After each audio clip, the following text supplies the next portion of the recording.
Number 4 on auto suggestion.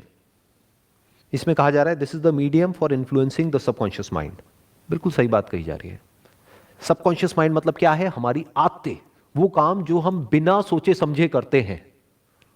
जैसे जब तक गाड़ी चलानी आपको नहीं आती है तब आप कॉन्शियस माइंड से गाड़ी चलाना सीखते हो, एक बार गाड़ी चलानी आ जाती है तो वो गाड़ी सबकॉन्शियस से चलती है। आप कुछ और सोच रहे होते हो कॉन्शियसली, लेकिन गाड़ी अपने आप चलती रहती है। तो क्या कहा जा रहा है? No thought whether it is negative और positive can enter the subconscious mind without the aid of the principle of autosuggestion. Autosuggestion को एक और तरीके से भी आप बोल सकते हो रेपिटेशन। ऑटो सजेशन मतलब कि हम खुद को सजेशन दे रहे हैं, मतलब खुद ही के माइंड में एक बात को रिपीट करते चले जा रहे हैं। किसी भी स्किल को अगर हमको डेवलप करना है तो उसके लिए क्या चाहिए? Repetition, practice. माइंड के लेवल पे अगर ये जो डिजायर है, अभी वो सिर्फ एक डिजायर है, उसको बर्निंग डिजायर बनाना है, तो उसके लिए क्या करना पड़ेगा? क्या चाहिए माइंड के लेवल पे? Auto suggestion. ऑटो सजेशन मतलब क्या? रेपिटेशन, कि बार बार बार बार उसके बारे में सोचना पड़ेगा। तो वो धीरे धीरे कॉन्शियस माइंड से हट करके सबकॉन्शियस में चला जाएगा। फिर क्या होगा? अपने आप ही वो थॉट्स आने लग जाएंगे। बिल्कुल ऐसा है जैसे एक बीज को आप प्लांट कर रहे हो। डिजायर बिल्कुल एक बीज के जैसा होता है, तो बड़े सोच समझ करके वहां पे प्लांट करना होता है। नीम का बीज बो दिया तो उसके बाद में पता नहीं लगेगा, लेकिन जिंदगी कड़वी हो जाएगी। और अगर आम का बीज बो दिया तो जिंदगी मीठी हो जाएगी। तो इसीलिए मैंने कहा कि डिजायर किस तरह का अच्छा होता है लॉन्ग रन में और किस तरह का बुरा होता है, based upon my own experience. कुछ लोग मेरी बातों का कुछ गलत मतलब भी निकाल लेते हैं। उनको ये लगता है जब मैं बोलता हूं कि भाई इस तरह के डिजायर हमारे अंदर नहीं होना चाहिए, तो उन लोगों को ये लगता है शायद मैं जो कह रहा हूं उसकी वजह से उनके पास में पैसा नहीं आएगा या उनका लाइफस्टाइल इंप्रूव नहीं होगा। जबकि मैं ऐसा कभी भी नहीं कह रहा हूं। मैं क्या कह रहा हूं? डिजायर ऐसे पालो जो आगे जाकर के आप फंसो नहीं, पैसा बहुत आएगा। और जो भी कुछ कह रहा हूं, सवाल ये उठता है कि मेरे पास में क्या अथॉरिटी है इस बुक के बारे में बात करने की। जो भी कुछ कह रहा हूं अपने एक्सपीरियंस के बेस पे कह रहा हूं। मतलब मैं आपको कोई समरी नहीं बता रहा हूं इस बुक की, वो तो कोई भी कर सकता है। मैं क्या बता रहा हूं कि मैंने इस बुक को पढ़ा था आज से बहुत साल पहले, मे बी 20 साल पहले, जिसके बेस पे मैंने कुछ समझा, कुछ इंप्लीमेंट किया, कुछ चेंजेस लेकर के आया अपनी थॉट प्रोसेस में, जिसकी वजह से आज मेरी लाइफ एक पर्टिकुलर लेवल पे है। तो क्या कहा जा रहा है? No thought whether it is negative और positive can enter the subconscious mind without the aid of the principle of autosuggestion. मतलब कि जब तक हम रेपिटेशन नहीं करेंगे तब तक के कुछ भी नहीं होगा।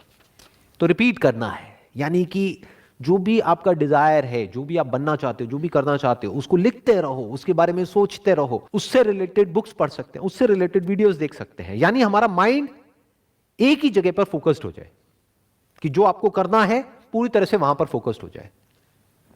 फॉर एग्जाम्पल, आपके माइंड में ये डिजायर है, एक बर्निंग डिजायर है एक्सीलेंस को अचीव करने का, जिस भी फील्ड में आप हो उस फील्ड में।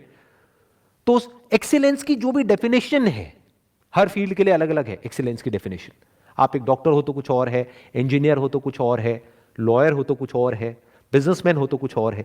जो भी डेफिनेशन है आपकी फील्ड में एक्सीलेंस की, उस डेफिनेशन को पहले क्लियर करो अपने माइंड में, डिफाइन करो अच्छे से, ताकि वो डिजायर डेफिनेट हो जाए। फिर उसको रिपीट करते चले जाओ अपने माइंड में कि this is what I want to become, this is what I want to achieve. अब चैप्टर 6 है इमेजिनेशन के ऊपर। इसमें कुछ बहुत इंटरेस्टिंग लाइंस हैं। The imagination is literally the workshop wherein are fashioned all plans created by people. The impulse, the desire is given shape, form and action through the aid of the imaginative faculty of the mind. मतलब यहां पर क्या बात करी जा रही है कि इमेजिनेशन भी बहुत जरूरी है। हम क्या समझते हैं इमेजिनेशन मतलब क्या? सिर्फ उन लोगों के लिए जो किसी क्रिएटिव फील्ड में है। अरे नहीं, सबको है। अगर आपको कुछ भी ढंग का अचीव करना है तो पहले आपको इमेजिन करना होगा, क्योंकि वो अभी आपकी करंट रियलिटी से बिल्कुल अलग है। फॉर एग्जाम्पल, आप क्रिकेटर हो लेकिन आपका फिटनेस लेवल एक लेवल पर है आज की डेट में, बट कोई क्रिकेटर है जिसका कि फिटनेस लेवल एक अलग ही लेवल पे है।